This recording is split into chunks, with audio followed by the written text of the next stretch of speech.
vetvrasja për dashuri. La ilaha illallah. Kjo është shumë e rëndësishme. Këta që bëjnë vetvrasje, do t'ja bëjmë me dije.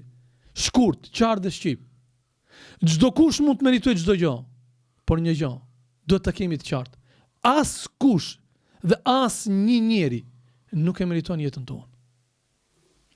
Sepse ne jemi musliman dhe ne nuk kemi ardhur të vdesëm për dikant. Ne e dim se në dunjë do të ballafaqohemi me sprova.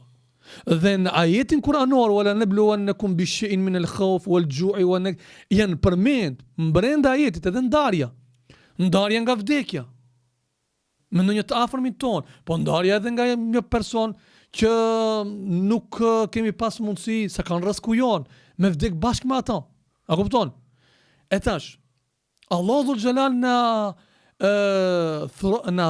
e bën të qartë se përballë krejt këtyre sprovave, kjo është sprovë, nëse ti bën sabër, bën durim. Allah të përgëzon me mirësi të mëdha dhe këto mirësi do të jenë në dunjë dhe në ahiret. Pastaj, kur themi nuk e meriton jetën tënde askush, me faktin që ti ke dhënë jetës tënde fund, çfarë ke arrit? Mendon që ke qetësuar shpirtin tënd, jo për Zotin.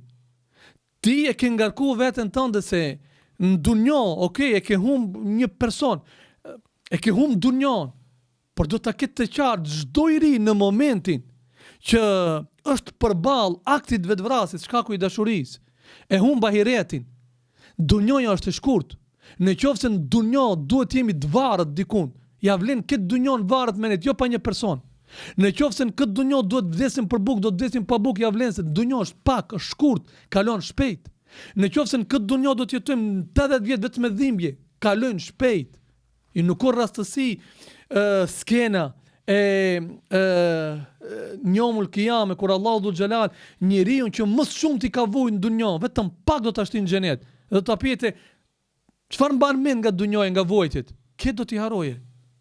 Do ta dije kët. Çdo gjë që është në dunjo, shpejt kalon. Vëlla dhe motër, nuk ja vlen me humb jetën tënde, sa Allahu nuk tha neve ju kemi nxjerrë në dunjë që ju të arrini sinimet tuaja të jeni me ata që i doni, që i keni në zemër. Wa ma khalaqtul jinna wal insa illa liya'budun. Sinimi dhe qëllimi është shumë më i madh se sa humbja e një personit, humbja e një të dashurit ose të dashurës. Jeta është shumë e bukur edhe pa këta njerëz. Dunjoja është e mbushur me gjëra shumë të bukura.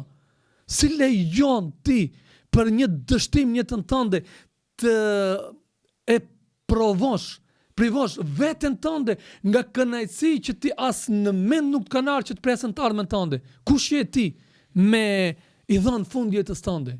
Dhe tani në momentin që ti e privove veten tënde nga mirësi që për Zotin e Madh, Allahu Xhella Xhelalu ndoshta ka përgatit një mashkull ose një vajzë shumë më të mirë për ty. 10 herë më të mirë. Ndarja që të ka ndodhur me këtë person mund të ketë qenë si rezultati i asaj që Allahu të ka ruajt. A nuk na e qartësojnë Kur'an Zoti? Ndodh që ju të doni diçka, ti që je i dashuruar dhe dashurume. Hap syt. Ktheju Kur'anit dhe Sunetit. Dhe duhet ta dish që Allahu ka folë në këtë drejtim se e njeh trunin ton, lidhshmërinë e gabuar në zemrat tona në momente të caktuara. Ndodh që ju doni diçka dhe të mos jetë e hajrit për ju ajo. Dhe duke mos arrit në atë që ne synojmë, nëse e arrim, do të jetë lumturia jone sigurt gjatë gjithë jetës tonë. Mund të jetë pikërisht atë dhimbja. Dhe ndodh që ju mos të doni diçka, është ajet, ndosa në atë është hajri. Prit vllau jem mirësinë nga Zoti. Një i ri dhe një i re që vjen në aktin e vetvrasjes, shkaku i dashurisë, nuk e ka besuar librin e Allahut dhe fjalën e Zotit, inna ma'al usri yusra. Vllau jem, je në fazën, motër e nderuar, në fazën e vështirësisë.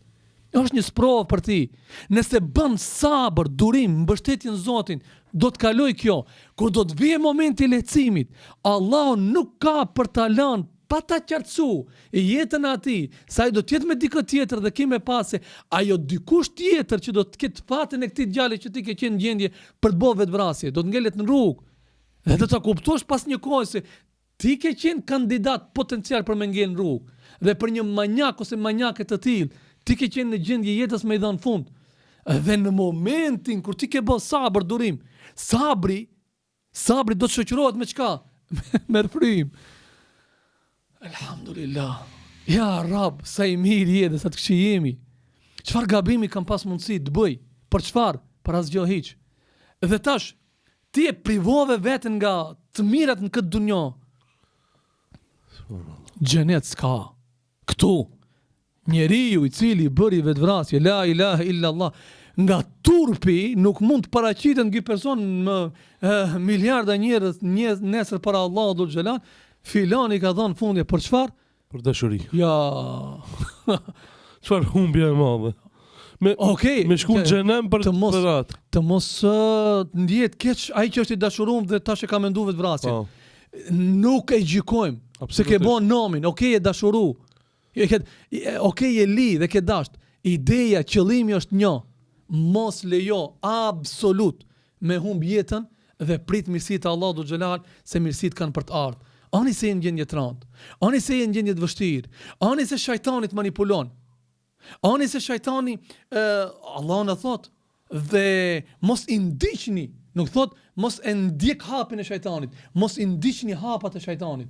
Tani do me thonë, të kanë ndodhur problemi, hapat e shajtanit, janë ato që i përmendëm më herët. Muzika, ndjekja, sihri, ajo kjo. Jo, mos i ndjek to.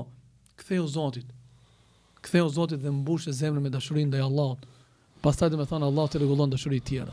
Allah shpëlbej, besoj që kjo fjalim i fuqishëm do të jetë shumë ndikues për atë person të cilit i shkon menja me bëu vetvrasje për dikun. Allahu largoft çdo dashuri nga zemra e çdo kujt e cila dashuria atë person e ka bërë rob dhe e ka çuar deri në mendimin e vetvrasjes.